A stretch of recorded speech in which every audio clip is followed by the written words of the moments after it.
Hello everyone, welcome to Naira study. अब आप सब कैसे हैं? आई होप कि आप सभी अच्छे होंगे और अपनी स्टडी को कंटिन्यू कर रहे होंगे। फ्रेंड्स, मैं नायरा स्वागत करती हूं आप सबका आपके अपने YouTube channel Naira study hub पर।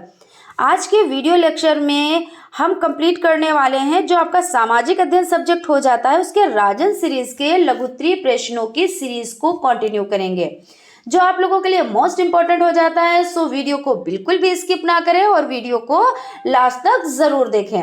तो चलते हैं आज की सीरीज का फर्स्ट नंबर क्वेश्चन देख लेते हैं। फर्स्ट नंबर क्वेश्चन हो जाता है, संयुक्त राष्ट्र संघ के प्रमुख अंग कौन कौन से हैं? संयुक्त राष्ट्र संघ के 6 अंग हैं। महासभा, सुरक्षा परिषद, आर्थिक एवं सामाजिक परिषद, प्रन्यास परिषद, अंतर्राष्ट्रीय न्यायालय और सचिवालय हो जाते हैं। महासभा, इसमें सभी सदस्य देशों के प्रतिनिधि शामिल होते हैं, इसलिए इसे विश्व की लघु संसद भी कहा जाता है। सुरक्षा परिषद, यह एक प्रकार के कार्यपालिका है। इसमें 15 सदस्य हैं, जिसमें 5 स्थायी सदस्य और 10 अस्थायी सदस्य हैं। अंतर्राष्ट्रीय शांति और सुरक्षा को बनाए रखना सुरक्षा परिषद की मुख्य जिम्मेदारी है। आर्थिक एवं सामाजिक परिषद, वर्तमान में आर्थिक तथा सामाजिक परिषद की सदस्य संख्या 54 है। प्रन्यास परिषद, इस परिषद ने प्रन्यास पद्धति को ग्रहण किया और उसके संचालन हेतु प्रन्यास समिति का निर्माण किया। अंतर्राष्ट्रीय न्यायालय, अंतर्राष्ट्रीय न्यायालय की स्थापना नीदरलैंड के हैग में की गई। इसमें न्यायाधीशों की संख्या 15 है। सचिवालय, सचिवालय का प्रमुख महासचिव होता है। इसका कार्यकाल 5 वर्षों हेतु होता है। महासचिव को दोबारा भी नियुक्त किया जा सकता है। जलवायु तथा मौसम की परिभाषा लिखिए, अथवा मौसम से आप क्या समझते हैं? जलवायु किसी विस्तृत क्षेत्र में एक दीर्घ अवधि तक पाई जाने वाली मौसम की औसत दशाओं को जलवायु कहा जाता है। भारत की जलवायु मानसूनी जलवायु मानी जाती है, जबकि किसी स्थान पर निश्चित समय तक जाने वाली मौसम दशाओं जलवायु कहते हैं, यानी मौसम दशाओं को जलवायु कहते हैं। मौसम किसी स्थान के वायुमंडल की दशाओं को जलवायु कहते हैं। जलवायु के अंतर्गत तापमान, वायु दाब, वायु दिशा, वायु गति एवं नमी आदि आते हैं। वायुमंडल की अल्पकालीन स्थितियों को मौसम कहा जाता है। वर्ष भर के औसत मौसम से जलवायु निर्धारित होती है। 1857 ईस्वी का प्रथम स्वाधीनता संग्राम में स्वतंत्रता प्राप्ति हेतु क्या प्रयास किए गए? 1857 की क्रांति के बाद सैयद अहमद बरेलवी ने उत्तर पश्चिमी कबायली प्रदेशों में सियाना को स्वतंत्रता आंदोलन का मुख्य केंद्र बनाया। भारत में इसका मुख्य केंद्र पटना था। बिहार के छोटा नागपुर क्षेत्र में सन 1890 के दशक में मुंडाओं का विद्रोह हुआ, जिसका नेतृत्व बिरसा मुंडा ने किया। शीघ्र ही यह विद्रोह दबा दिया गया और बिरसा मुंडा को जेल में डाल दिया गया। महाराष्ट्र में सन 1879 ईस्वी में वासुदेव बलवंत वुडके ने स्वतंत्रता प्राप्ति के लिए सशस्त्र आंदोलन चलाया। सन 1839 ईस्वी में सतारा में नरसिंह दत्तात्रेय पेटकर ने सैनिकों को संगठित कर बादामी किले पर अधिकार कर लिया, लेकिन अंग्रेजों ने यह विद्रोह भी दबा दिया। धार्मिक तथा समाज सुधार आंदोलन के संदर्भ में प्रार्थना समाज के विषय में लिखिए। यह आपका क्वेश्चन हो जाता है। 2018 में आया हुआ क्वेश्चन है। प्रार्थना समाज भारतीय नवजागरण के दौरान दौर में धार्मिक और सामाजिक सुधारों के लिए स्थापित समुदाय है। इसकी स्थापना आत्माराम पांडुरंग तथा महादेव गोविंद नरांडे ने बंबई में 31 मार्च 1867 को की। प्रार्थना समाज के मुख्य नियम: ईश्वर ही इस ब्रह्मांड का रचयिता है। ईश्वर की आराधना से ही इस संसार से जाने के बाद सुख प्राप्त हो सकता है। कार्य: जाति प्रथा, बाल विवाह, मूर्ति पूजा तथा अन्य हिंदू कृतियों के विरुद्ध आंदोलन करना। निम्नलिखित में से किन्हीं 2 पर टिप्पणी लिखिए। बंगभंग, चोरी चोरा कांड और बारदोली सत्याग्रह। बंगभंग के बारे में जान लेते हैं। बंगभंग उन दिनों बंगाल का प्रांत बहुत बड़ा था। उसमें पूरा बंगाल यानी वर्तमान पश्चिमी बंगाल तथा बांग्लादेश, बिहार तथा उड़ीसा यानी ओडिशा सम्मिलित थे। इतने बड़े प्रांत के शासन में सरकार को कठिनाइयों का सामना करना पड़ता होगा, इसमें संदेह नहीं। उधर असम का प्रांत बहुत छोटा था, इसलिए बंगाल के आकार को कम करने के सुझाव पहले भी दिए जा चुके थे, किंतु उस विषय में कोई कार्रवाई नहीं की गई थी।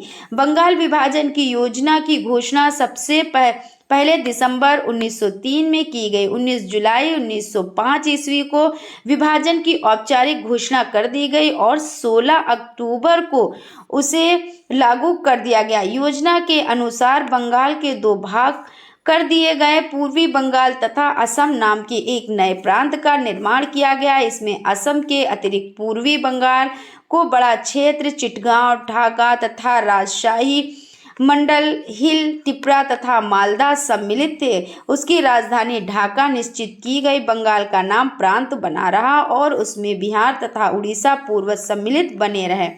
कलकत्ता उसकी राजधानी बना रहा। इतिहास में इसे बंगभंग के नाम से भी जाना जाता है। चोरी चौरा कांड।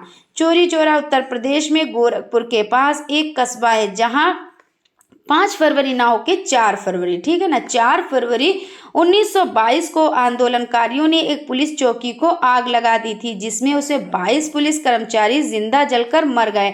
इस घटना को चोरी चौरा कांड के नाम से भी जाना जाता है। बारदोली सत्याग्रह।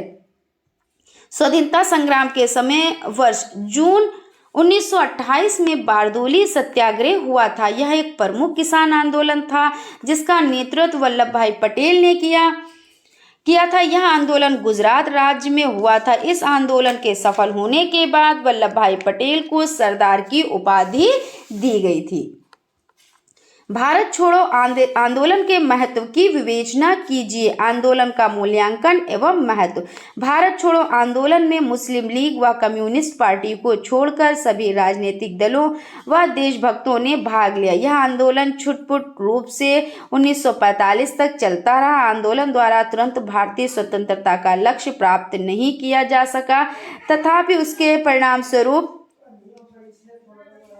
ब्रिटेन की सरकार यह भलीभांति समझ गई कि भारत में जनजागृति हो चुकी है और ब्रिटिश सरकार की संपूर्ण शक्ति के आधार पर ही भारत को अधिक समय तक पराधीन बनाए नहीं रखा जा सकता। डॉक्टर ईश्वरी प्रसाद के शब्दों में, अगस्त क्रांति अत्याचार और दमन के विरुद्ध भारतीय जनता का विद्रोह था और उसकी तुलना फ्रांस के इतिहास के बेस्टिल के पतन या सोवियत रूस की अक्टूबर क्रांति से की जा सकती है। यह क्रांति जनता में उत्पन्न नवीन विश्वास तथा गरिमा की सूचक थी। यही कारण था कि जेल से मुक्त होने पर नेताओं ने देशवासियों की उसके जेल में होने पर आंदोलन को चलाने के लिए भूरी भूरी प्रशंसा की। महात्मा गांधी ने कहा, मैं कांग्रेस के विद्रोह को स्थगित नहीं कर सकता, जो पूर्णतः अहिंसात्मक है। मुझे इस पर गर्व है। मुझे कोई सुधार नहीं करना, क्योंकि मुझे किसी दोष का आभास नहीं है।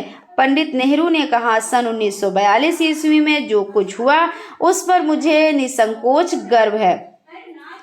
मैं यह स्पष्ट कर देना चाहता हूं कि मैं उसकी निंदा नहीं कर सकता जिन्होंने 1942 के आंदोलन में भाग लिया। आंदोलन ने भारतीयों के स्वतंत्रता संग्राम में एक और शानदार अध्याय जोड़ दिया। सरदार पटेल ने कहा, भारत के ब्रिटिश राज्य के इतिहास में ऐसा विलप कभी नहीं हुआ जैसे पिछले 3 वर्षों में हुआ। जिस उत्साह से लोगों ने कार्य किया उस पर हमें गर्व है। उन्होंने यह भी कहा कि कांग्रेस अपनी भारत छोड़ो की मांग पर तो अटल है ही, उसे एशिया छोड़ो की मांग भी करनी पड़ेगी। क्वेश्चन हो जाता है, उत्तर प्रदेश के प्रमुख उद्योग धंधों का वर्णन कीजिए। चीनी उद्योग के बारे में सबसे पहले जान लेते हैं। देश में चीनी उत्पादन में उत्तर प्रदेश का प्रथम स्थान है, जो कि यहाँ पे नहीं है।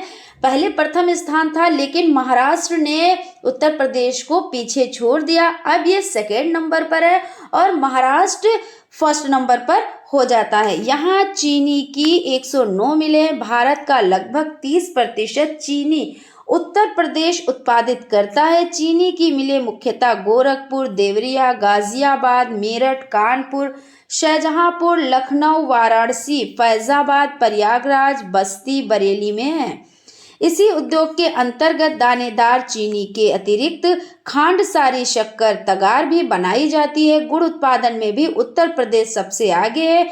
गुड़ बनाने के प्रमुख केंद्र सीतापुर, बरेली, मुजफ्फरनगर और मेरठ है। सूती वस्त्र, उत्तर प्रदेश में सूती वस्त्र उद्योग की दृष्टि से देश में तृतीय स्थान पर है। यहाँ सूती वस्त्र की 68 मिलें हैं।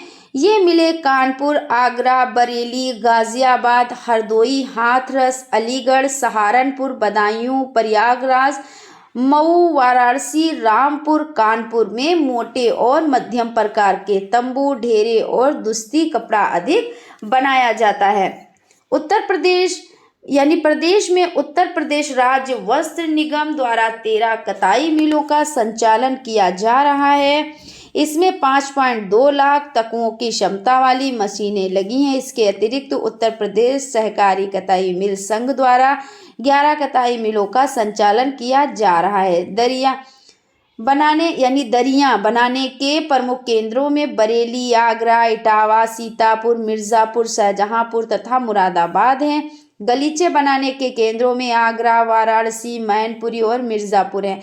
कपास ओटने के कारखाने प्रदेश के लगभग सभी बड़े नगरों में केंद्रित थे। ऊनी वस्त्र उद्योग का भी प्रदेश में कुछ केंद्रों में विकास हुआ। मिलों की संख्या 8 है, जिसमें 7 कताई की तथा 1 संयुक्त मिल है। प्रमुख केंद्र कानपुर है। यहाँ की लाल इमली मिल प्रसिद्ध है। इसके अलावा मिर्जापुर में भी एक मिल है। दिया सलाई उद्योग, इस उद्योग का प्रमुख केंद्र बरेली, इसके अतिरिक्त सहारनपुर, लखनऊ, प्रयागराज, मेरठ, छावनी में, दरामपुर में भी दिया सलाई के कारखाने हैं। चमड़ा उद्योग प्रदेश का उन्नतिशील उद्योग है। प्रदेश का कानपुर नगर चमड़ा उद्योग के लिए संपूर्ण भारत में प्रसिद्ध है।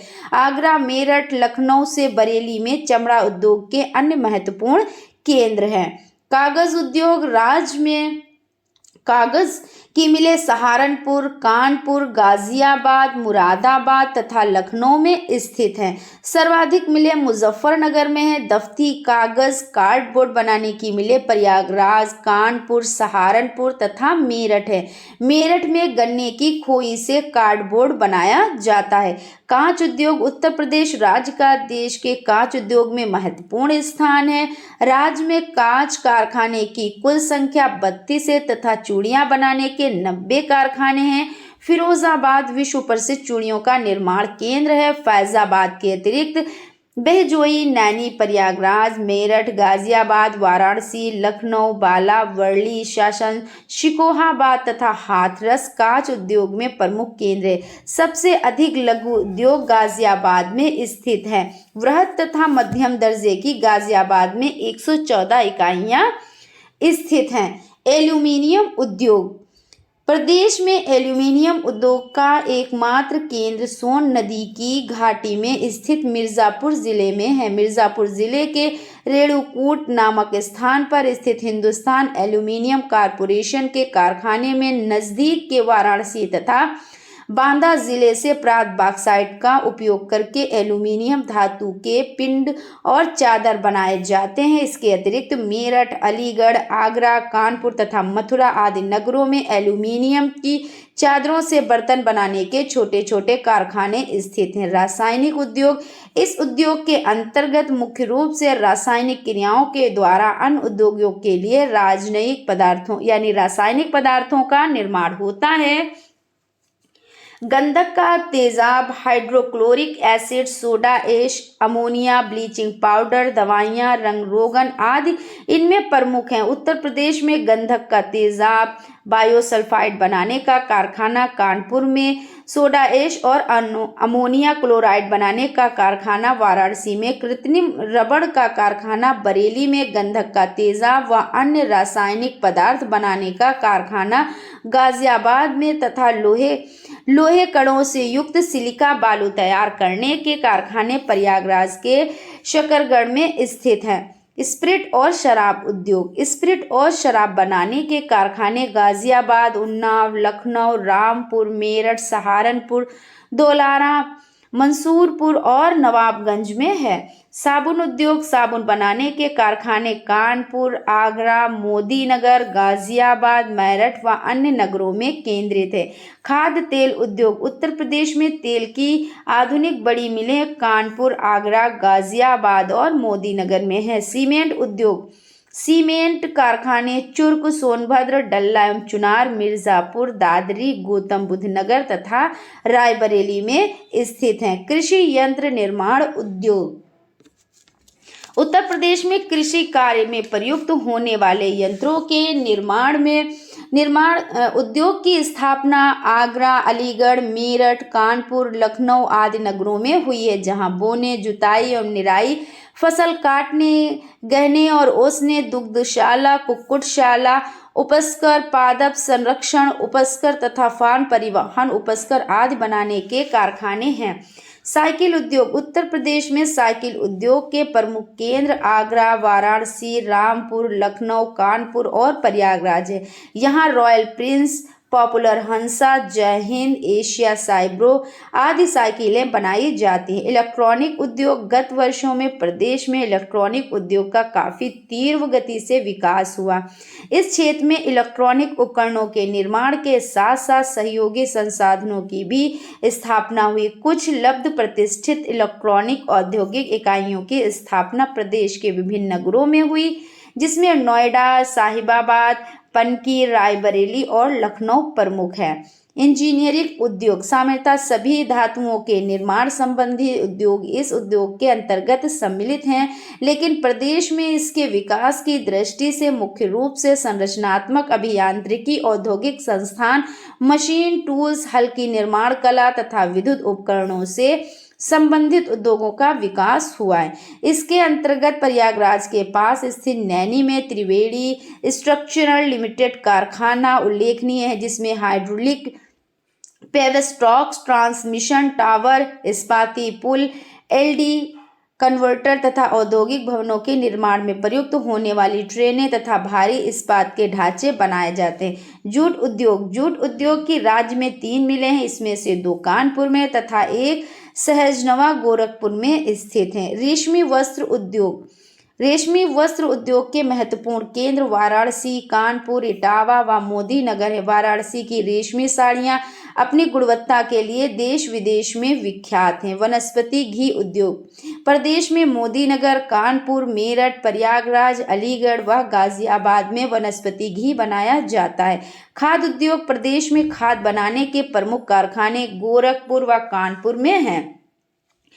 मगरवाड़ा, कानपुर, प्रयागराज में फास्फेट खाद भी बनाई जाती है। सूक्ष्म यंत्र बनाने का उद्योग, इस उद्योग के अंतर्गत जलमापक, मीटर, औद्योगिक हीरे, अनुवीक्षण यंत्र, स्टेथोस्कोप आदि बनाए जाते हैं। इसका प्रमुख केंद्र लखनऊ है। क्वेश्चन आपका हो जाता है, उत्तर प्रदेश के संदर्भ में प्रमुख शक्ति के साधन बताएं। नरोरा परमाणु ऊर्जा केंद्र, सिंगरौली कोयला क्षेत्र, मिर्जापुर लोहा उत्पादन क्षेत्र, ये हो जाते हैं। क्वेश्चन आपका है, अपने प्रदेश के प्रमुख त्योहार एवं तीर्थ स्थानों का वर्णन कीजिए। प्रमुख त्योहार होली, रक्षाबंधन, जन्माष्टमी, देवी पूजा, विजयादशमी, मकर संक्रांति। तीर्थ स्थान काशी, प्रयाग, मथुरा, वृंदावन, बरसाना, गोकुल, ये हो जाते हैं। भारत में जनगणना कब से प्रारंभ हुई? जनगणना का महत्व बताएं। भारत में जनगणना का प्रारंभ 1872 में शुरू हुआ। जनगणना का महत्व राजनीतिक, आर्थिक और सामाजिक दृष्टि से प्रत्येक देश में जनसंख्यात्मक समंकों का महत्व होता है। किसी भी देश के योजनाबद्ध विकास के लिए जनसंख्या संबंधी समक अत्यंत उपयोगी होते हैं। जनगणना के महत्व को निम्नलिखित शीर्षकों के अंतर्गत रखा जा सकता है। समाजशास्त्रीय महत्व, जनसंख्या तथ्य है। इस सामाजिक तथ्य की जानकारी जनगणना की सहायता से ही प्राप्त की जा सकती है। समाजशास्त्रीय दृष्टि से जनगणना संबंधी निम्नलिखित जानकारी का महत्वपूर्ण स्थान होता है। आपका हो जाता है जनसंख्या का आकार और उसकी संरचनात्मक विशेषताएं। बा हो जाता है विभिन्न वर्गों, जातियों, संप्रदायों और धार्मिक व्यक्तियों का जनसंख्या में स्थान, जनसंख्या में जन्म दर, मृत्यु दर, स्त्री पुरुष अनुपात, विवाह आदि, ग्रामीण और नगरीय जनसंख्या का अनुपात, शैक्षिक तथा व्यावसायिक स्थिति आदि। अर्थशास्त्रीय महत्व, अर्थशास्त्रीय दृष्टि से जनगणना के महत्व को निम्नलिखित शीर्षकों के अंतर्गत रखा जा सकता है। किसी भी देश के आर्थिक विकास की योजनाओं को बनाने और सफलतापूर्वक संचालित करने में जनगणना का महत्वपूर्ण स्थान है। जनसंख्या की प्रवृत्तियों के आधार पर अनेक आर्थिक और व्यवहारिक समस्याओं का समाधान किया जा सकता है। कृषि व्यवसाय की उन्नति के लिए जनगणना संबंधी आंकड़ों का महत्वपूर्ण स्थान है। औद्योगिक प्रगति को प्रोत्साहित करने के लिए भी जनगणना संबंधी आंकड़ों का महत्व है। जनगणना की सहायता से किसी देश की राष्ट्रीय आय, प्रति व्यक्ति आय, बेकारी निर्धनता, ऋणग्रस्तता आदि आर्थिक पक्षों की जानकारी प्राप्त होती है। किसी भी देश के आर्थिक विकास में उपर्युक्त तथ्यों का महत्वपूर्ण स्थान होता है। जनगणना प्रतिवेदन के आधार पर हम जनसंख्या और खाद्य सामग्री के मध्य संतुलन स्थापित करने का प्रयास करते हैं। जनगणना की सहायता से ही किसी देश की मानव शक्ति का अनुमान लगाया जा सकता है या मानव शक्ति किसी देश के आर्थिक विकास का आधार होती है। जनगणना प्रतिवेदन सरकार को राष्ट्रीय नीति के निर्माण में मदद करती है। जनगणना का व्यापारिक महत्व भी है। इसकी सहायता से हम भावी ग्राहकों का अनुमान लगा लेते हैं। इससे विपणन में सुविधा होती है। राजनीतिक महत्व, राजनीतिक दृष्टि से जनगणना संबंधी समंकों का निम्नलिखित महत्व है। जनगणना की सहायता से राज्यों का भाषा की दृष्टि से पुनर्गठन करने में मदद मिलती है। जनगणना निर्वाचन क्षेत्रों के सीमांकन में मदद करती है। अनुसूचित जातियों, अनुसूचित जनजातियों तथा अल्पसंख्यकों की जानकारी भी जनगणना के द्वारा ही प्राप्त होती है। इससे उपयुक्त वर्गों के व्यक्तियों को समाज के विभिन्न क्षेत्रों में उचित प्रतिनिधित्व के निर्धारण में सहायता मिलती है। जनगणना की सहायता से नगरों को विभिन्न श्रेणियों में विभाजित करने में मदद मिलती है। इस प्रकार जनगणना से प्राप्त आंकड़े राजनीतिक क्षेत्र में भी विशेष महत्व रखते हैं।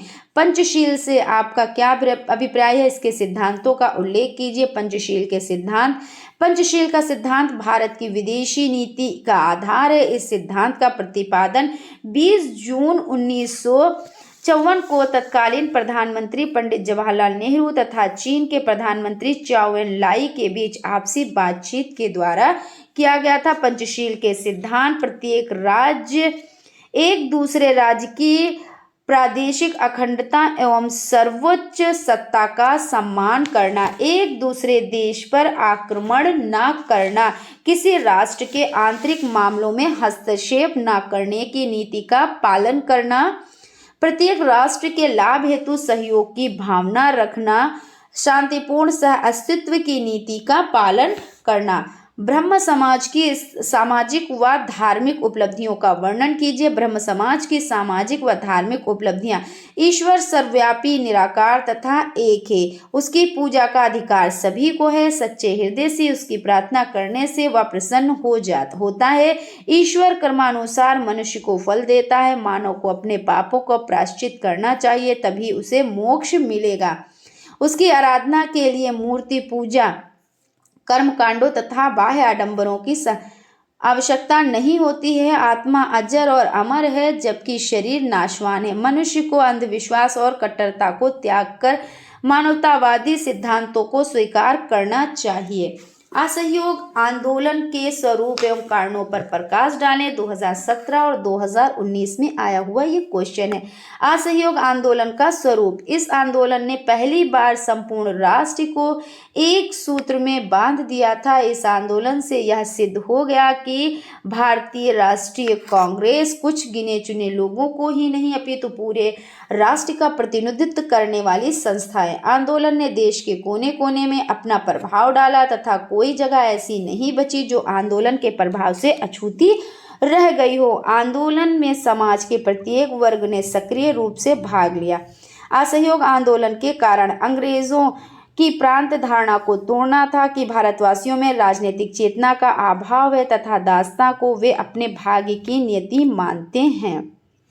संयुक्त राष्ट्र संघ द्वारा विश्व शांति की स्थापना के लिए किए गए प्रयासों की विवेचना कीजिए। संयुक्त राष्ट्र संघ द्वारा विश्व शांति की स्थापना इसमें देख लेते हैं। संयुक्त राष्ट्र संघ के चार्टर के अनुसार इसके 5 कार्य इस प्रकार है। सामूहिक व्यवस्था द्वारा अंतर्राष्ट्रीय शांति एवं सुरक्षा कायम रखना एवं आक्रामक प्रवृत्तियों को नियंत्रित करना, अंतर्राष्ट्रीय विवादों का शांतिपूर्ण समाधान करना, राष्ट्रों के आत्मनिर्णय की प्रक्रिया को तेज करना तथा उपनिवेशवादी प्रवृत्तियों को विघटित करना, सामाजिक, आर्थिक, सांस्कृतिक तथा मानवीय क्षेत्रों में अंतर्राष्ट्रीय सहयोग को प्रोत्साहित करना। कुछ समय बाद इसके कार्यों में निरस्त्रीकरण और नई अंतर्राष्ट्रीय आर्थिक अर्थव्यवस्था की स्थापना को भी शामिल किया गया है। हिमालय पर्वत की भौतिक विशेषताओं का वर्णन कीजिए। हिमालय पर्वत श्रृंखला, यह श्रृंखला लगभग 5 लाख वर्ग किलोमीटर क्षेत्र तक फैली हुई है। यह पश्चिम में सिंधु घाट से पूर्व में ब्रह्मपुत्र घाट तक चाप अर्श की आकृति में है। कश्मीर में नंगा पर्वत से अरुणाचल प्रदेश नामचाब रवा तक इस श्रृंखला की लंबाई लगभग 2400 किलोमीटर है। काराकोरम, लद्दाख एवं जास्कर श्रेणियों के दक्षिण में महान हिमालय की पर्वत श्रेणी, यह हिमालय की सर्वोच्च शिखर वाली सबसे लंबी श्रेणी है। विश्व का सर्वोच्च पर्वत शिखर माउंट एवरेस्ट, सागरमाथा या चामोलुंगमा इस श्रेणी में नेपाल में स्थित है। कंचनजंगा इस श्रेणी का दूसरा सर्वोच्च पर्वत शिखर है, जो सिक्किम में स्थित मलाकू नंगा पर्वत, नंदा देवी, बद्रीनाथ, केदारनाथ, त्रिशूल आदि अन्य प्रमुख पर्वत शिखर हैं। ये पर्वत शिखर संपूर्ण वर्ष हिम के ढके रहते हैं। इस श्रेणी में कई हिमनद तथा दर्रे पाए जाते हैं। महान हिमालय के दक्षिण में या मध्य या लघु हिमालय की पर्वत श्रेणियां हैं, जिनकी ऊंचाई 3700 मीटर से 4500 मीटर तक, औसत चौड़ाई 80 किलोमीटर है। महाभारत, लेक, पीर पंजाल, धौलाधर, चूरिया और मंसूरी श्रेणियां इस मध्य हिमालय के भाग हैं। काठमांडू घाटी, कुल्लू और कांगड़ा घाटी एवं कश्मीर घाटी, जिसे पृथ्वी का स्वर्ग कहा जाता है, इसी पर्वत श्रेणी में है। भारत में जनसंख्या वृद्धि के कारणों पर प्रकाश डालिए। भारत में जनसंख्या वृद्धि के कारण। भारत में जनसंख्या की वृद्धि के प्रमुख कारण निम्नलिखित हैं। मृत्यु दर में कमी, ऊंची जन्म दर, बाल विवाह, गर्म जलवायु, धार्मिक कारण, निम्न जीवन स्तर हो जाता है। यहाँ पे खनन का क्या अर्थ है? भारत में खनन व्यवसाय की विशेषताएं लिखिए। खनन से आशय पृथ्वी के गर्भ से धातुओं, औद्योगिक तथा अन्य उपयोगी खनिजों को बाहर निकालना खनन है। आधुनिक युग में खनिजों तथा धातुओं की खपत इतनी अधिक हो गई है कि प्रतिवर्ष उसकी आवश्यकता करोड़ों टन होती है। इस खपत की पूर्ति हेतु बड़ी बड़ी खानों की आवश्यकता का उत्तरोत्तर अनुभव हुआ है। फलस्वरूप खनिकर्म ने विस्तृत इंजीनियरों का रूप धारण कर लिया है। संसार में अनेक देशों में, जिसमें भारत भी एक है, खनन कार्य बहुत प्राचीन समय से ही प्रचलित है। वास्तव में प्राचीन युग में धातुओं तथा अन्य खनिजों की खपत बहुत कम थी, इसलिए छोटी छोटी खानें पर्याप्त थी। उस समय ये खानें 100 फुट की गहराई से अधिक नहीं जाती थी। जहां पानी निकल आया करता था, वहां नीचे खनन करना असंभव हो जाता था। उस समय आधुनिक ढंग से पंप आदि यंत्र नहीं थे। आतंकवाद क्या है? इसको समाप्त करने के उपाय बताएं। आतंकवाद क्या है? इसके प्रकारों का वर्णन करें। आतंकवाद वह वाद, विचारधारा या कार्य पद्धति है जिसके अंतर्गत एक समूह या संगठन द्वारा अपने उद्देश्यों के प्राप्ति के लिए जनहित यथा राष्ट्रीय हित का तनिक भी ख्याल न करते हुए हिंसा या हिंसक धमकी का सहारा लिया जाता है। लोगों में आतंक फैलाने के लिए निर्दोष लोगों, यहाँ तक कि बच्चे, बूढ़े और महिलाओं की हत्या करके जान माल की असीम क्षति तथा आत्मघाती हमले किए जाते हैं। पूर्व प्रधानमंत्री श्री अटल बिहारी वाजपेयी का कहना है कि आतंकवाद केवल भारत के लिए ही नहीं अपितु पूरे विश्व के लिए एक गंभीर समस्या है।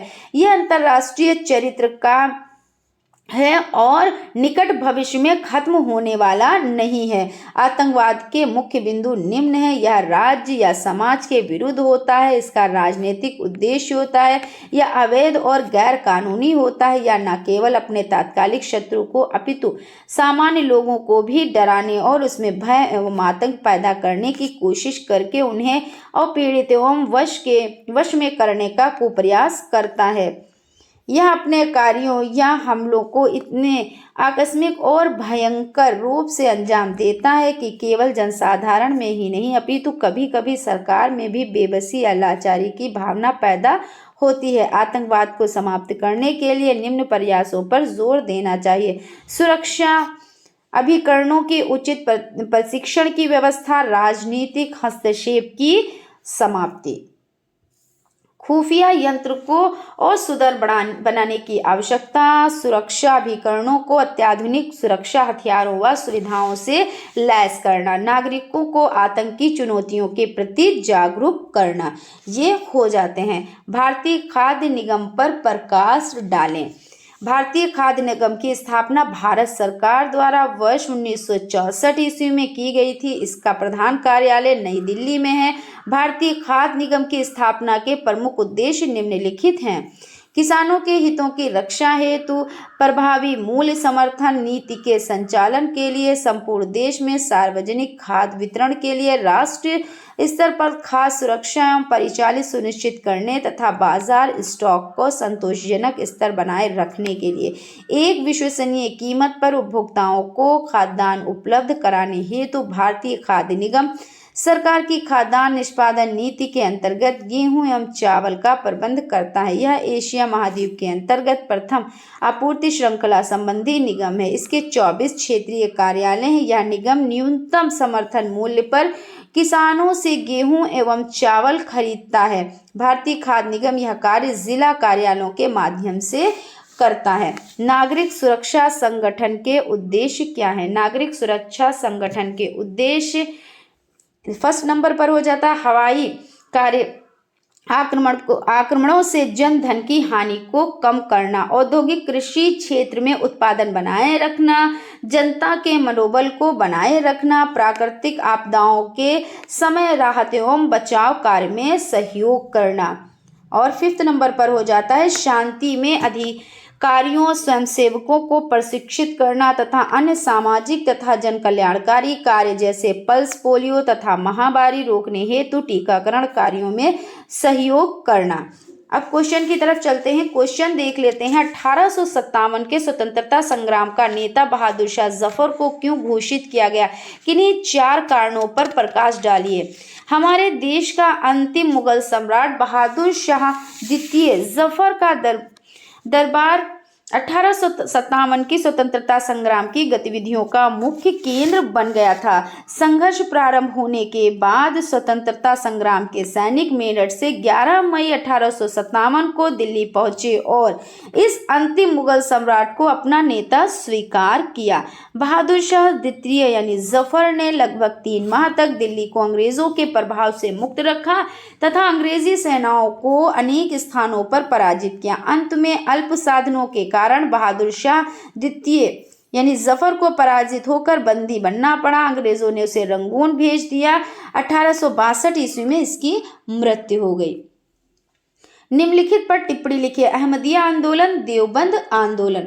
तो अहमदिया आंदोलन की बात कर लेते हैं। सन 1889 ईस्वी में मिर्जा गुलाम अहमद ने 1838 से 1908 ईस्वी ने आंदोलन की शुरुआत की थी। इस आंदोलन का मुस्लिम समाज पर काफी प्रभाव पड़ा, जिससे इस्लाम धर्म के अनेक दोष दूर हो गए। उन्होंने वादियानी संप्रदाय की स्थापना की थी। इनका कथन था वो मुसलमानों के पैगंबर, ईसाइयों के मसीहा और हिंदुओं के अवतार माने जाते हैं। वे तलाक, बहुविवाह तथा पर्दा प्रथा के समर्थक थे। उन्होंने एक पुस्तक लिखी जिसका नाम बगहीन अहमदिया है। देवबंद आंदोलन स्टार्ट हुआ था 1866। यहाँ पे कायदे से लिख देते हैं अच्छे से, 1866, ठीक है ना। 1857 में स्वतंत्रता आंदोलन के पश्चात देवबंद मुस्लिम आंदोलन का केंद्र रहा। एक मुस्लिम उलेमा जो प्राचीन मुस्लिम साहित्य के प्रकांड विद्वान थे ने देवबंद आंदोलन चलाया। उन्होंने मोहम्मद कासिम रशीद अहमद गंगोही के नेतृत्व में देवबंद में शिक्षा संस्था की स्थापना की। इस आंदोलन के 2 उद्देश्य थे। कुरान तथा हदीस की शिक्षाओं का प्रचार करना तथा विदेशी शासकों के विरुद्ध जिहाद की भावना बनाए रखना। उन्होंने मुसलमानों को कांग्रेस में शामिल होने हेतु प्रेरित किया। इसके अतिरिक्त नदवा उल उलूम लखनऊ 1894 ईस्वी मौलाना शिवली नुमानी, महले हदीस पंजाब मौलाना सैयद नज़ीर हुसैन नामक मुस्लिम संस्थाओं ने मुस्लिम समाज को जागृत करने में महत्वपूर्ण योगदान दिया। क्वेश्चन हो जाता है आपका, भारतीय पुनर्जागरण अथवा नवजागरण का क्या तात्पर्य है? भारत में नवजागरण या पुनर्जागरण अंग्रेजी राज के अंतर्गत भारत को एक गतिहीन, निष्प्राण, गरीब एवं गिरते हुए समाज के रूप में देखा जा रहा था। ऐसे में राजा राम मोहन राय एवं सर सैयद अहमद खान ने धर्म एवं समाज सुधार के लिए कदम बढ़ाया। इसके साथ ही आर्य समाज, रामकृष्ण मिशन व देवबंद आंदोलन भी धर्म व समाज सुधार से ही संबंधित थे।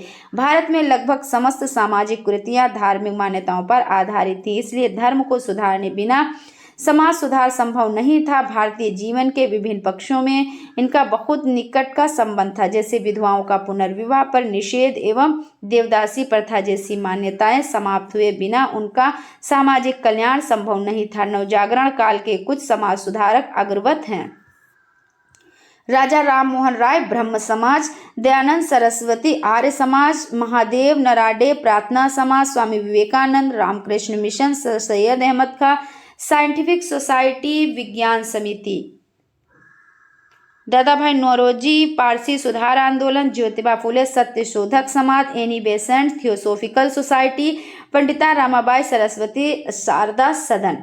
भारत का मानचित्र बनाकर निम्नलिखित स्थानों के नाम सहित अंकित कीजिए। यहाँ पे आपका जो क्वेश्चन हो जाता है उसमें ये आपको भारत का मानचित्र बनाना रहेगा, ठीक है ना।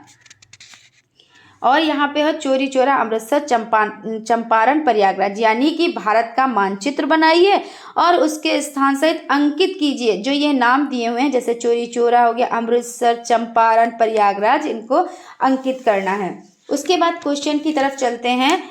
जलवायु और मौसम में अंतर स्पष्ट कीजिए। जलवायु, मौसम किसी निश्चित स्थान पर दिए हुए समय की वायुमंडलीय स्थिति को मौसम कहते हैं। किसी स्थान की जलवायु उस स्थान के लंबे समय के मौसम की स्थितियों की औसत अवस्था होती है। यानी मौसम क्या होता है, तो मौसम कम समय में होता है। जैसे मौसम कभी भी बदल सकता है, किसी वक्त भी बदल सकता है, जैसे मिनटों में भी बदल जाता है। कभी बारिश हो रही तो कभी धूप हो गई तो कभी सर्दी लगने लगी, इस तरह। लेकिन जलवायु क्या होता है, लंबे समय की स्थिति का होता है ना। मौसम समय समय पर स्थान स्थान पर परिवर्तित होता रहता है। देखिए वही चीज जलवायु लगभग स्थायी रहती है। एक ही स्थान पर प्रातः का मौसम कुछ हो सकता है और दोपहर व शाम का कुछ और हो सकता है। वही चीज की हर मिनट, हर घंटे, हर दिन, हर हफ्ते बदलता रहता है। जलवायु एक स्थान पर लगभग एक ही प्रकार की होती है। ताप, क्रम, वर्षा तथा हवाएं आदि मिलकर मौसम की रचना करते हैं। इन्हीं तत्वों की लघुकाल की स्थिति को मौसम कहा जाता है। जलवायु तापमान एवं वर्षा आदि कारकों पर निर्भर करती है और उन तत्वों का वर्ष भर अध्ययन करके सामान्य स्थिति को निकाल लिया जाता है। जलवायु और मौसम के तत्व समान हैं। उत्तर प्रदेश में पाई जाने वाली खनिज संपदाएं कौन कौन सी है? किन्हीं दो खनिज संपदाओं का वर्णन करें।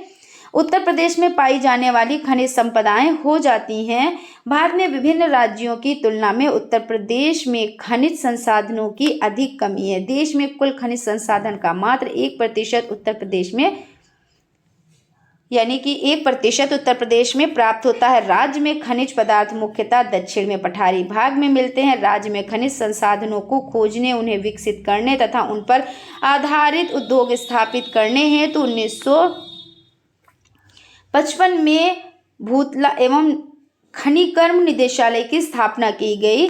वर्ष 1963 ईस्वी में भूतत्व एवं खनिकर्म निदेशालय को भूवैज्ञानिक खोजों के अलावा खनन प्रशासन एवं खनिज परिहार तथा खनिज विकास संबंधी विषयों में प्रदेश सरकार को परामर्श देने के अतिरिक्त कार्यभार प्रदान किया गया। राज्य में उन खनिजों को नियंत्रित करने तथा उसके परिहार स्वीकृत करने हेतु उत्तर प्रदेश खनिज परिहार नियमावली वर्ष 1963 से प्रभावी की गई। 23 मार्च 1974 को भूतत्व एवं खनिकर्म निदेशालय द्वारा खोजे गए खनिज भंडारों को विकसित करके उन पर आधारित उद्योग लगाने के उद्देश्य से उत्तर प्रदेश राज्य खनिज विकास निगम की स्थापना की गई थी। 29 दिसंबर 1998 को उत्तर प्रदेश की पहली खनिज नीति घोषित की गई। इस नीति में खनिज विकास को उद्योग का दर्जा दिया गया। उत्तर प्रदेश का खनिज उत्पादन की दृष्टि से देश में 10वां स्थान है। उत्तर प्रदेश में देश के कुल खनिज उत्पादन का 2.6% उत्पादित किया जाता है। उत्तर प्रदेश सरकार द्वारा 10 जिलों को खनिज बहुल जिला घोषित किया गया। वे जिले हैं ललितपुर, जालौन, महोबा, हमीरपुर, बांदा, सोनभद्र, मिर्जापुर, सहारनपुर, झांसी और प्रयागराज। राज्य में खनिज पदार्थों के निक्षेप क्षेत्र निम्नलिखित हैं। प्रदेश के उत्तर क्षेत्र में स्थित हिमालय पर्वत का पार्श्ववर्ती भाग, दक्षिण का पठारी भाग जिसे बुंदेलखंड का पठार कहा जाता है, चूना पत्थर। मिर्जापुर जिले में विंध्याचल क्षेत्र में स्थित खजुराहो तथा रोहतास स्थानों में उच्च श्रेणी का चूना पत्थर बड़े पैमाने पर उपलब्ध है। मिर्जापुर जिले में चुर्क और डल्ला सीमेंट फैक्ट्रियों हेतु चूना पत्थर इन्हीं स्थानों से उपलब्ध होता है। यह खनिज सीमेंट बनाने में काम आता है।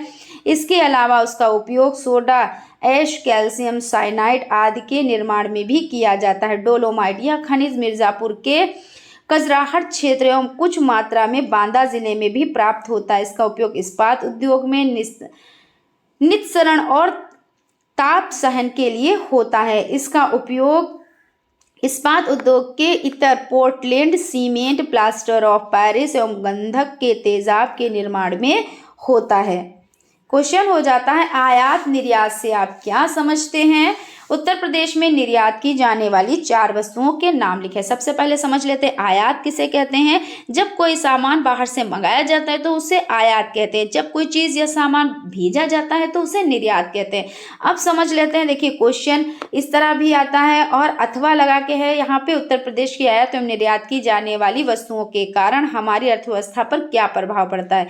जो वस्तुएं हम दूसरे देश से मंगाते हैं उसे आयात कहते हैं और जिन चीज़ों को हम विदेशों को भेजते हैं उन्हें क्या कहते हैं, तो निर्यात कहते हैं। उत्तर प्रदेश में प्रमुख आयातित वस्तुएं हो जाती हैं पेट्रोलियम उत्पाद, खाद्य तेल, रासायनिक पदार्थ, उर्वरक, विशिष्ट इस्पात, मशीनरी, परिवहन उपकरण, कच्चा कपास, कच्ची ऊन और कुछ मात्रा में अनाज। उत्तर प्रदेश की निर्यातित वस्तुएं खल, तंबाकू, मछली, चाय, कॉफ़ी, चीनी, काजू, गिरी, मूंगफली ये क्या की जाती हैं, ये निर्यात की जाती हैं, ठीक है ना। सूती वस्त्र, जूट वस्तुएं, चमड़े की वस्तुएं, कुछ इंजीनियरिंग वस्तुएं, रासायनिक उत्पाद एवं हस्तशिल्प। भारत की व्यापार शर्तें जिस दर पर एक देश की वस्तुओं का नियमन दूसरे देश की वस्तुओं से होता है इसे व्यापार की शर्तें कहा जाता है। 2 देशों में 2 वस्तुओं के व्यापार का विनिमय अनुपात की शर्त कहलाता है।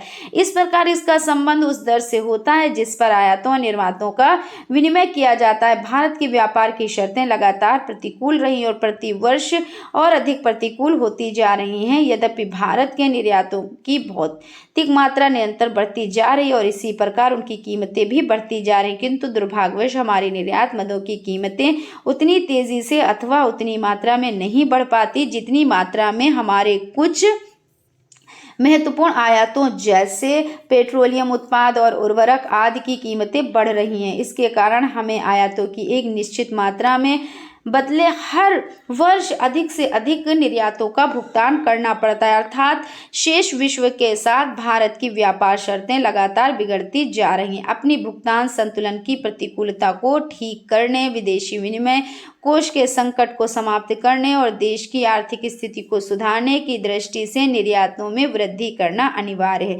विदेशी व्यापार की दिशा। भारत में व्यापार संबंध विश्व के सभी विकासोन्मुख तथा विकसित देशों से हैं। द्विपक्षीय वार्ताओं के माध्यम से आर्थिक एवं व्यापारिक संबंध विकसित किए जा रहे हैं। कई वर्षों के व्यापार के आंकड़ों से ज्ञात होता है कि एशिया और ओशिनिया भारत के सबसे बड़े ग्राहक है। इसके पश्चात पश्चिमी यूरोप, पूर्वी यूरोप, अमेरिका तथा अफ्रीका का स्थान। देश में वर्ष 2020 से 21 में 12,99,355 करोड़ रुपए का निर्यात हुआ, जबकि इसी दौरान 16,33,266 करोड़ रुपए का आयात किया गया।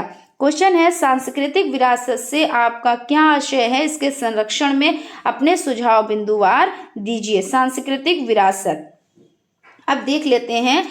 किसी भी प्रदेश की कला, संस्कृति, पुरातत्व विज्ञान, इतिहास, औषधि, वस्त्र, वाद्य यंत्र, शिक्षा एवं अन्य विशिष्ट साहित्यिक विषयों से संबंधित सामग्री ही सांस्कृतिक विरासत कहलाती हैं। राज्य की पुरातत्व सामग्री एवं स्थलों, स्मारकों के संरक्षण, यथावश्यक पुरास्थलों के खनन, पुरातत्व विषयक प्रकाशन तथा पुरातत्व एवं पुरास्थलों में लोक रुचि जगाने के उद्देश्य से 1951 में लखनऊ में पुरातत्व विभाग की स्थापना की गई। लखनऊ से बाहर के इन जनपदों में भी पुरातत्व विभाग की क्षेत्रीय इकाइयां स्थापित की गईं, जिसमें झांसी, आगरा, गोरखपुर, वाराणसी और प्रयागराज हैं। 27 अगस्त 1996 को सरकार द्वारा एक अधिसूचना जारी कर राज्य पुरातत्व विभाग को स्वतंत्र घोषित करते हुए सचिव संस्कृति विभाग उत्तर प्रदेश शासन के अधीन रखा गया। संगठन द्वारा अपने उद्देश्यों की पूर्ति के लिए प्रदेश के मिर्जापुर, ललितपुर, महोबा और देवरिया जिले में व्यापक सर्वेक्षण कराए जा रहे हैं। उत्तर प्रदेश इतिहास के अल्पज्ञात पक्षों की जानकारी हेतु संगठन द्वारा मनवाडीह, सीतापुर, हुलासखेड़ा, लखनऊ, जामऊ एवं मूसानगर, कानपुर, सनीचर, सुल्तानपुर, राजा नल का टीला, नई डी एवं भगवान सोनभद्र, मल्हर, चंदौली में पुरातात्विक उत्खनन कराए जा रहे हैं। गैर सरकारी संगठन से क्या आशय है? गैर सरकारी संगठन, इसको देख लेते हैं।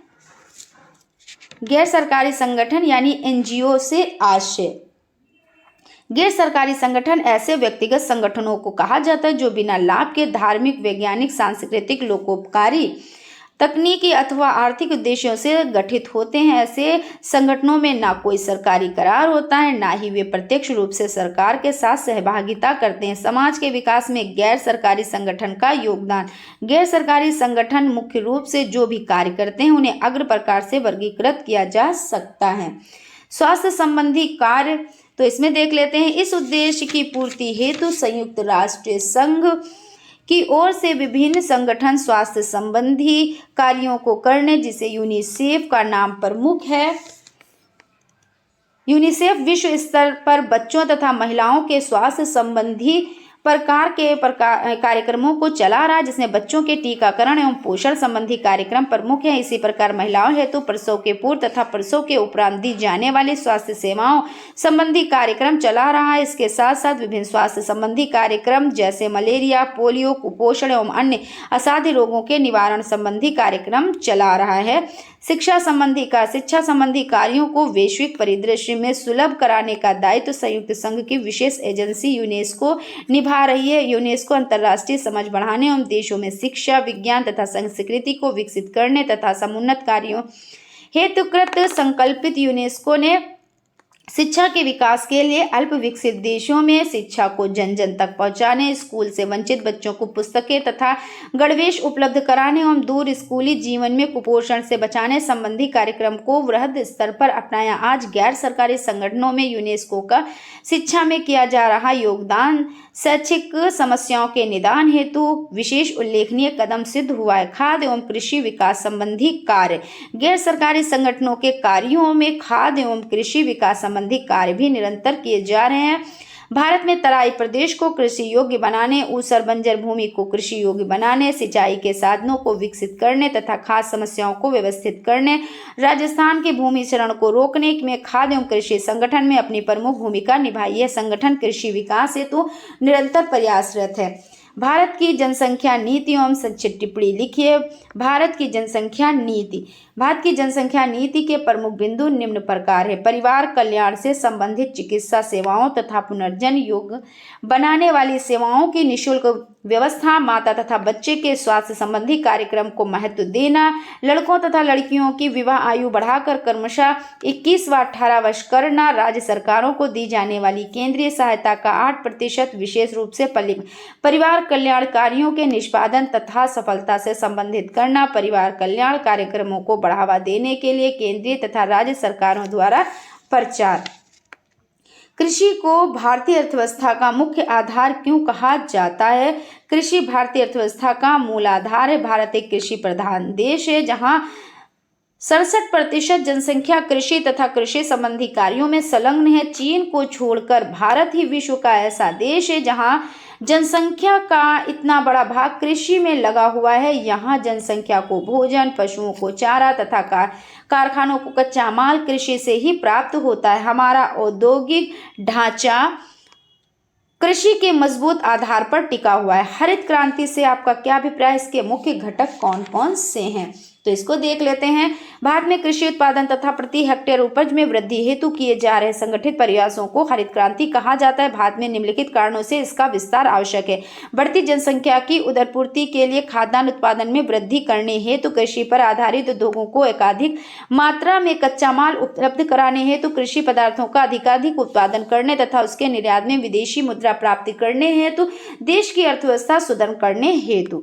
उसके बाद आपका क्वेश्चन हो जाता है, विकासशील देशों में साक्षरता दर की कमी के क्या कारण है? विकासशील देश यानी जो विकास करने के लिए तत्पर है और विकसित देश जो विकास कर चुके हैं, ठीक है ना। साक्षरता दर की कमी का प्रमुख कारण है जनसंख्या वृद्धि। जनसंख्या अधिक होने के कारण सभी लोगों को शिक्षा सुलभ हो पाना कठिन है। विकासशील देशों की आर्थिक स्थिति भी सुदृढ़ नहीं होती है, जिससे आवश्यकता अनुसार शिक्षा पर व्यय नहीं हो पाता है। देश की जनसंख्या के अनुपात में ना तो विद्यालय है और ना ही शिक्षक हैं, जिससे शैक्षिक स्तर में वृद्धि नहीं हो पा रही है। विकासशील देश शैक्षिक संसाधनों के अभाव में साक्षरता के लक्ष्य को प्राप्त करने में असफल हो रहे हैं। गुट निरपेक्षता की नीति क्या है? इसके प्रवर्तक कौन थे? इसका प्रथम सम्मेलन कब और कहां आयोजित हुआ था? गुट निरपेक्षता की नीति साम्राज्यवाद एवं उपनिवेशवाद का विरोध किया जाए, शांति व्यवस्था हेतु प्रयास किए जाए, राष्ट्रवाद, संप्रभुता तथा आत्मसम्मान की रक्षा की जाए, आर्थिक विकास हेतु प्रयास किया जाए। इसके प्रवर्तक भारत के प्रधानमंत्री नेहरू, इंडोनेशिया के राष्ट्रपति सुकर्णो, मिस्र के राष्ट्रपति नासिर एवं यूगोस्लाविया के राष्ट्रपति मार्शल टीटो थे। गुट निरपेक्षता आंदोलन का प्रथम सम्मेलन 1961 ईस्वी में यूगोस्लाविया के बेलग्रेड में हुआ था। भारत सरकार द्वारा चलाई गई स्वरोजगार योजना क्या है? बताएं। भारत सरकार द्वारा चलाई गई स्वरोजगार योजना प्रधानमंत्री रोजगार योजना। इस योजना का शुभारंभ 8वीं योजना के अंतर्गत शिक्षित बेरोजगारों युवकों को कारोबार में लघु इकाइयों की स्थापित करने के लिए अनुदान के रूप में धन देने की व्यवस्था हेतु किया गया था। इसमें अनुसूचित जाति एवं अनुसूचित जनजाति के लिए 22.5%, पिछड़े वर्गों के लिए 27% आरक्षण की भी व्यवस्था है। नेहरू रोजगार योजना अक्टूबर 1989 ईस्वी में शहरी बेरोजगार युवकों को लघु उद्योगों की स्थापना हेतु सहायता प्रदान करने हेतु इस योजना का शुभारंभ किया गया था। इस योजना द्वारा शहरी निर्धन व्यक्तियों हेतु मूल सुविधाओं की व्यवस्था कर मजदूरी संबंधी रोजगार की उपलब्ध कराया जाता है। जनसंख्या घनत्व ज्ञात करने का सूत्र बताएं या लिखें। जनसंख्या का घनत्व साधारणतः किसी क्षेत्र की कुल जनसंख्या को उसके क्षेत्रफल से विभाजित करके किया जाता है। सूत्र इस प्रकार है, जनसंख्या घनत्व देश की कुल जनसंख्या बटे देश का कुल क्षेत्रफल। क्वेश्चन आपका हो जाता है आज की इस सीरीज का आपका लास्ट सेकंड क्वेश्चन हो जाता है, भारत में कितने प्रतिशत लोग गरीबी रेखा से नीचे जीवन यापन करते हैं? भारत में 29.8% जनसंख्या गरीबी रेखा से नीचे जीवन यापन कर रहे हैं। क्वेश्चन हो जाता है आज की सीरीज का लास्ट क्वेश्चन है ये आपका, जन्म दर एवं मृत्यु दर में क्या अंतर है? प्रति 1000 व्यक्तियों के पीछे जन्म लेने वाले बच्चों की कुल संख्या जन्म दर कहलाती है, जबकि किसी क्षेत्र या प्रदेश विशेष में 1 वर्ष की अवधि में प्रति 1000 जनसंख्या पर मरने वालों की संख्या को मृत्यु दर कहा जाता है। तो इस तरह से ये आपका जो राजन सीरीज हो जाता है सोशल साइंस का, इसके लघुत्तरीय प्रश्नों की सीरीज कंप्लीट हो चुकी है। अब फ्रेंड्स नेक्स्ट वीडियो में आप लोगों के लिए सोशल साइंस के जो 2016, 2017, 2018 इस तरह से जो पेपर है उनको कंटिन्यू करेंगे। सो अगर अभी तक वीडियो को आप लोगों ने लाइक नहीं किया तो प्लीज़ लाइक कर ले, और अगर सेशन अच्छा लगा हो तभी लाइक कीजिएगा, ठीक है ना। और अगर अभी तक आप लोगों ने चैनल को सब्सक्राइब नहीं किया है तो प्लीज़ सब्सक्राइब कर ले और बेल आइकन को भी ज़रूर प्रेस कर दे, जिससे कोई भी नोटिफिकेशन हो वो आप तक पहुंच सके। Thank you.